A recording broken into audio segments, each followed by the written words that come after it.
Today's macro picture, the Teletubbies and psychological conditioning. Today's macro point, don't be so gullible. I mean, you can see these two images here on the right, that they're the same image. And it's representative of the face on the sun, which is like the all-seeing eye that tells you what to do. Referencing here 1984 by George Orwell. If you haven't read that, I highly advise you at least watch the movie. So, on to my opinions here. So I wanted to just put this video down and get my thoughts about something I just came across, and I don't know if you either, maybe if you have some kids or you know of kids, or maybe yourself are young enough to remember the Teletubbies. I think Teletubbies are still around. I'm not sure. I know that they might still be on PBS or something like that. But the Teletubbies, I remember when the Teletubbies came out, and I was in my late teens, I think. Mid-teens, late teens. So when Teletubbies would come on at 6 in the morning, and if I was still awake, I would look at that and be like, what the hell is that? What are these things? Like, what the hell is, like, why do adults give this to their children to watch? And I never figured that out until today.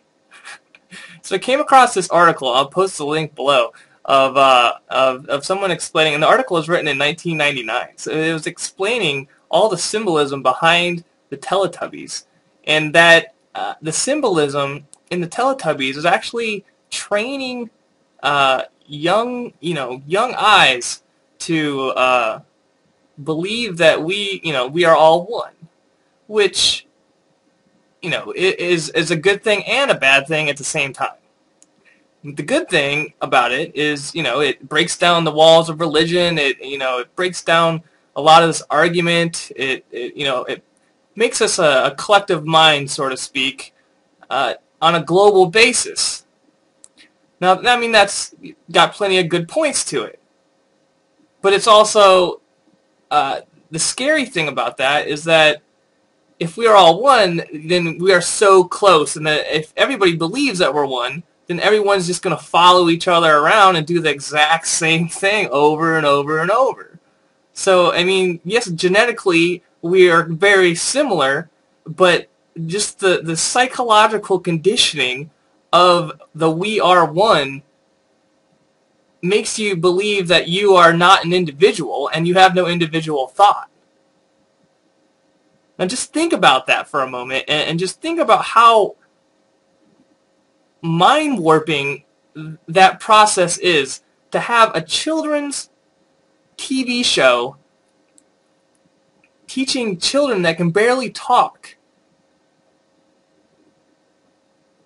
that they should be thinking just like everybody else, regardless of the color of their skin or their religious beliefs or any of this stuff. Now this got me thinking. It was like, well, how can I relate this to investing? And I mean, it's quite simple. If all you're doing is walking around and just following everybody else saying, we are one, you are psychologically, I mean, you are conditioned to believe whatever it is that you are conditioned to believe the message that is coming out, that is that you believe is a higher, at some kind of higher level than you.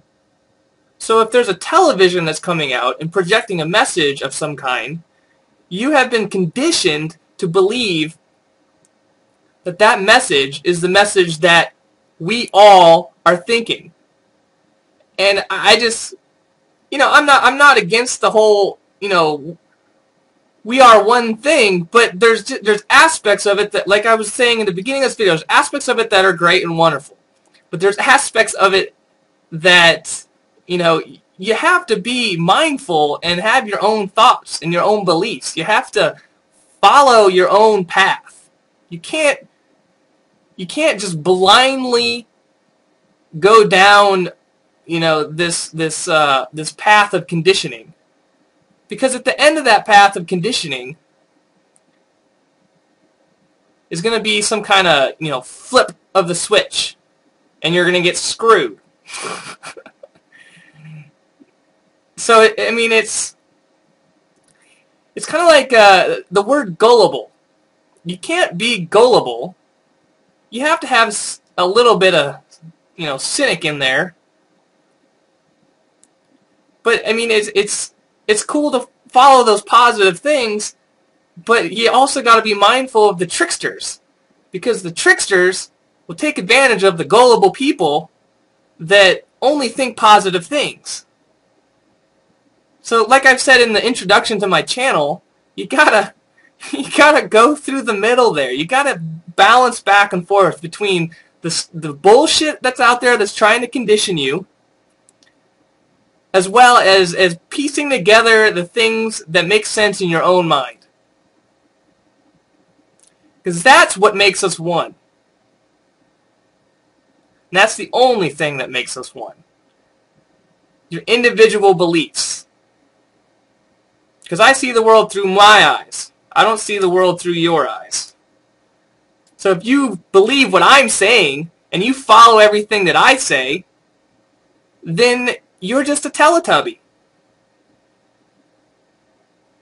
And that's all I gotta say about that. So, as far as relating the Teletubbies to investing, just open your eyes and look around sometimes. Just look around to what's going on. Like, where is the bullshit going on? Like, is this over here, like, is that thing over there bullshit? Or is that real? You have to make that decision, not me. Not some other guy on YouTube, not some pundit on TV, not some Teletubby, not some baby going, la la la in the sky, like whatever the hell it was on the Teletubbies. All I remember from the Teletubbies is they spilled a bunch of custard and they were running around like going, "Oh no, Tubby custard, Tubby custard, Tubby custard." And and nobody would pick it and clean it up. They were just, and the sun came out and they started yelling at them. Like, is the sun representative of their socialistic government that's saying, "You guys spilled the custard. Go clean that shit up now or I will kill you"? Like, that's what it meant to me. I don't know. But I'll post a link down and you can look at all the symbolism of the Teletubbies. But, yeah, I mean, investing is about opening your eyes and stop following the sheep.